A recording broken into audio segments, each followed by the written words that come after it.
that we have gathered together in this hall, and the event is chaired by the custodian of the National Assembly, a very high position in the Pakistani political setup and in the Pakistani constitution, Raja Parvez Ashraf Sahab. We are extremely grateful to him that he has graced the occasion by himself. We have with us Excellency Wendy Gilmore, High Commissioner, Canadian Government. Great honor for us. Then, of course, the Bishop, Asya Nasir, then Dr. Ziaul Haq, DGIRI, and among the delegates, we have very renowned bishops, scholars, social workers like Madam Atiya Inayatullah, former Senator Faratullah Babar Sahab, many others.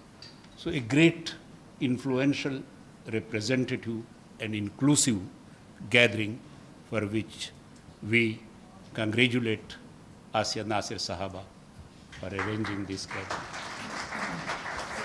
Freedom of religion and belief is an inseparable part of our 1973 Constitution.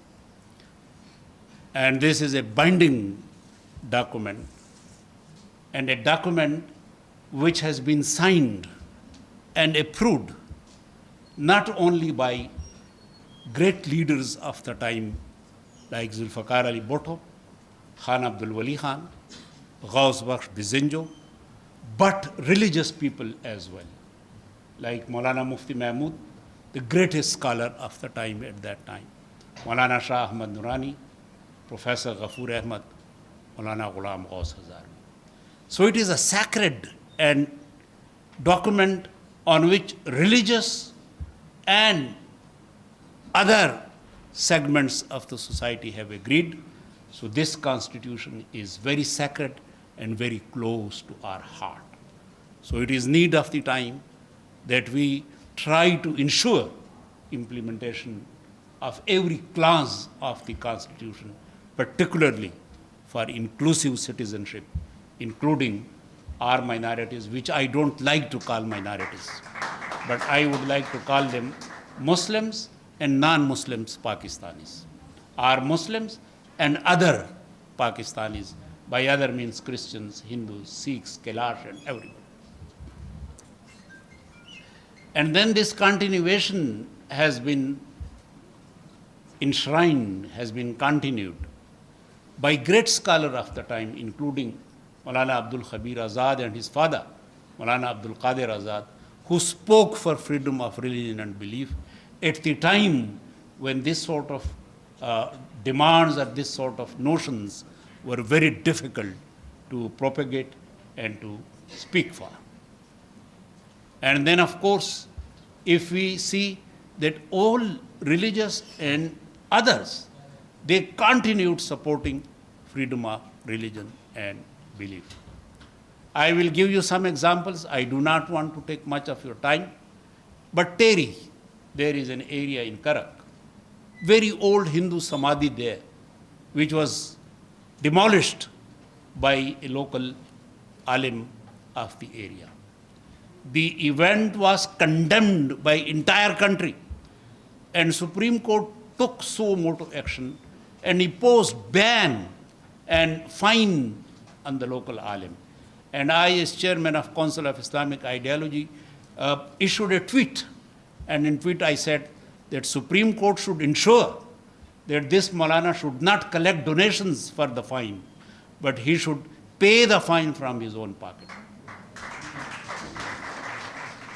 And we are proud that the Samadhi was not only reconstructed, but now the road is under construction, and you know there was this entire reaction of the people who was in support of the presence and continuation of the Hindu visitors and the Samadhi.